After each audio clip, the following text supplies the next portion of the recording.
So I was actually documenting the Mappin University building at Portobello, and then I discovered the link between Mappin and Webb. Now, Mappin and Webb was a Sheffield cutlery firm. I think it employed at least 500 people or more. Massive company, did silverware, cutlery, etc. Originally they had this big Royal Works on Norfolk Street. Some of it got knocked down, but some of it was actually turned into small business units back in the 1920s, and they actually moved their main works out to Queen's Road in Sheffield. But probably other people can expand on that. But it gets very intriguing because I was watching a programme about mud floods, and an American guy came up with this particular building in London. I didn't realise this was actually the headquarters of Mappin and Webb from Sheffield at number 1 Poultry, this beautiful building. And I used to remember walking past it in 1985 when I worked for Midland Bank in London. The City of London was much different then, much more beautiful than it is now. And guess what? They actually replaced that building in 93 with that absolute awful structure. So going back to the Mappin building, there's a link about it here, but like I say, I'll get on ground and I'll actually really show you around the building and show you how beautiful it is. It just looks too good to be a university building to me. I mean, people were living in back-to-back houses then, and they produced this sort of building for the university. It just sounds out of this world. Now, the guy who's got his name on there is Sir Frederick Mappin. He was also associated with the Sheffield Gas and Light Company. I think he was mayor of Sheffield as well. Really pulling all the strings, wasn't he? So what I'll do is I'll get onto the ground now, and I'll show you the Mappin University building, and I'll let you make your mind up. Was it exclusively built for the university, or is it a repurposed building from the past, as per what the Mudflood people, Tartarian people say? So we're just down from St George's Street on Broad Lane in Sheffield, and here we are at the Mappin building. I'll take you right round to the front of it. It's going to be a bit of a delay while I cross the road. The first thing I want to do is point out these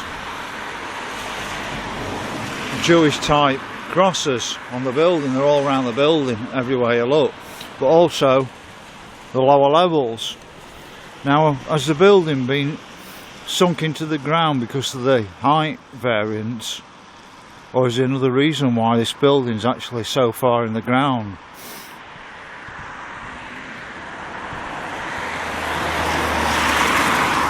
So here's a better angle on it. You can just see how far the building is into the actual ground compared with the street level. You can see the handrail just above the street level there.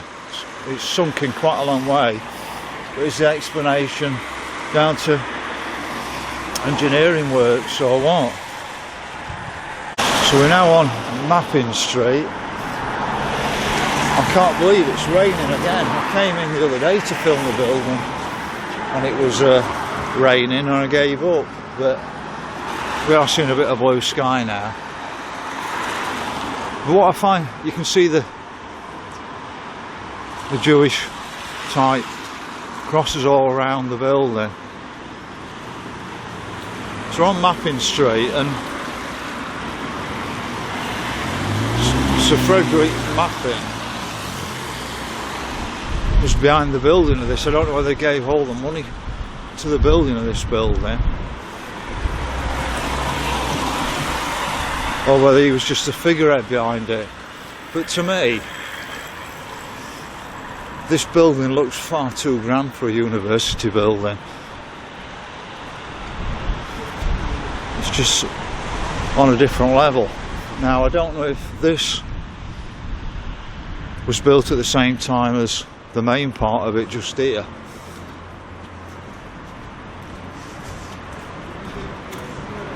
But the grandness of this main bit here where you come in is just on a different level.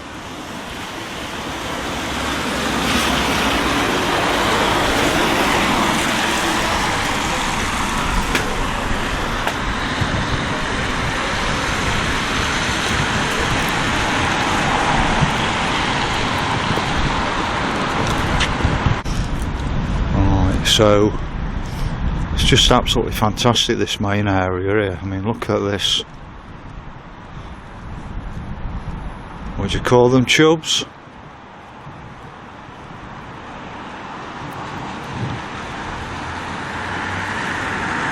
But just look at the windows. You can probably see the window colour better from where I am, but I reckon it's going to be quite glorious inside there when the sun's shining through those windows. But I just don't believe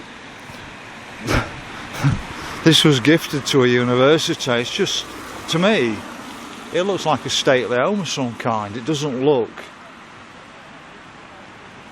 like something that was just solely built for a university. It's way too grand, especially from donation. And we'll just go up to the actual nameplates on the building and have a look at those. I just heard a wino bottle drop down then.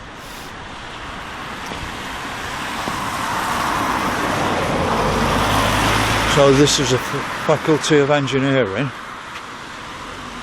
Same again, from this angle you can see how far down it goes.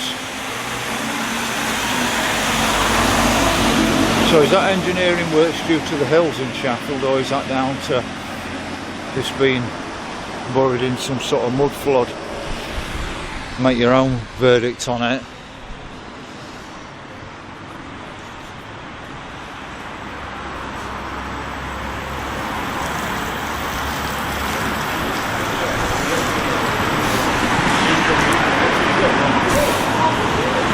And there you can find out more about Sir Frederick Thorpe Mappin. But you'll have seen my precursor to this Mappin and Webb video, so it's really an add-on to the Mappin and Webb, because until I came across this building last week I never even registered with Mappin and Webb, and it was probably the biggest cutlery firm in Sheffield. But this setting in Portobello, it just seems from a different world. I mean, you're building university buildings like this and people are living in slums. Well, that's what they consider them, slums. But you could actually build a building like this for the university, but you didn't house people. Either we didn't care about people, or some historical facts are not quite right. I'm just going to have a bit more of a look at this frontage from this side. Just let you make your own mind up. Was this really built for a university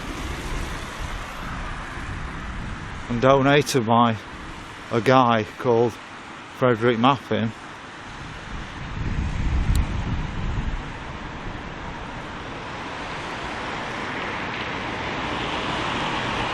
We'll just go around the side as well.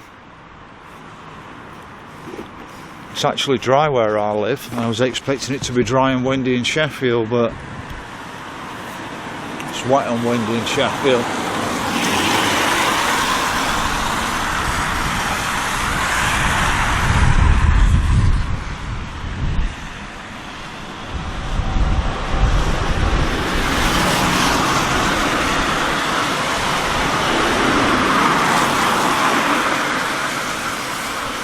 There is a cornerstone on this, but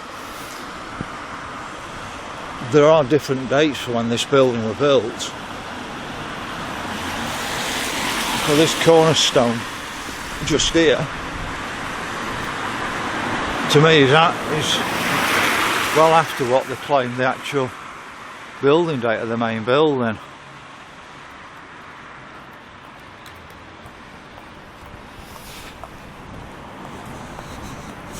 So I mean, Victorians were photographing buildings and stuff back in the 19th century, but you can never find any construction photos for any of these buildings. But there's pictures of all the soldiers in the Civil War in America, and we can film building of glorious buildings like this.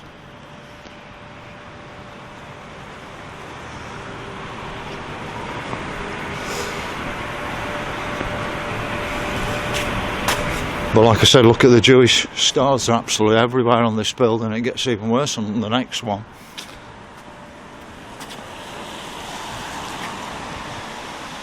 But Mappin and Webb is such an interesting company, especially now that I found out that they were #1 poultry in London, and that glorious building was knocked down. And it's really funny because I was watching a video about resets by my lunch break, and he mentioned the Mappin and Webb building in poultry in London, one poultry, and I remember seeing that before it was knocked down, and they actually replaced it with the most awful building. How they got away with knocking down such a glorious building.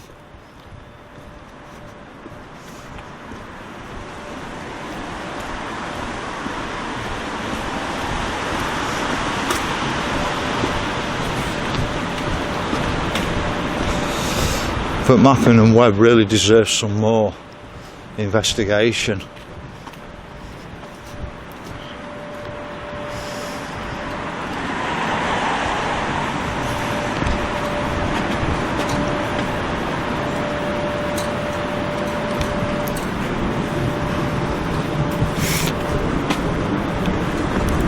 And I've seen well, you'll have also seen it, the picture of the mapping workshop on Norfolk Street in Sheffield, and then you look at the quality of this in comparison. I mean, it's on another level.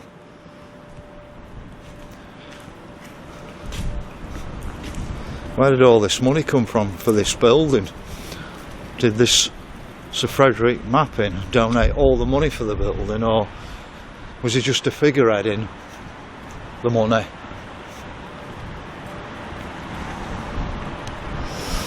Or did he just gift a repurposed building to the university, and his name was used as a figurehead again?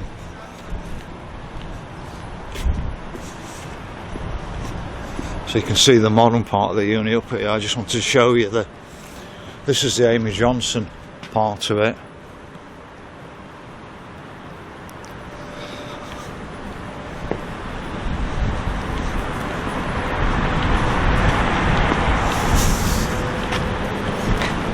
But it's quite some building. If anybody else has got more information on Mappin and Webb or this side of things, I mean, I will do more and more research on it over time, but it does take time. But if anybody else has got information on it,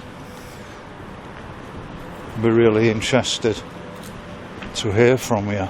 So on Portobello Road, I think, just down here. But like, just imagine when this was allegedly built, people were living in absolutely awful accommodation, and they could afford to build this for the university. What about the people? So that's it, just a quick view on the Mappin building. This takes you down to Trippett Lane in Sheffield, but you can see the modern Robert Hadfield building here for the university. We all know about Hadfields, don't we? Massive steel company in the east end of Sheffield with the East Eckler Works, etc. So that's it, over and out from Sheffield. You don't know whether it wants to rain or whether it wants to shine.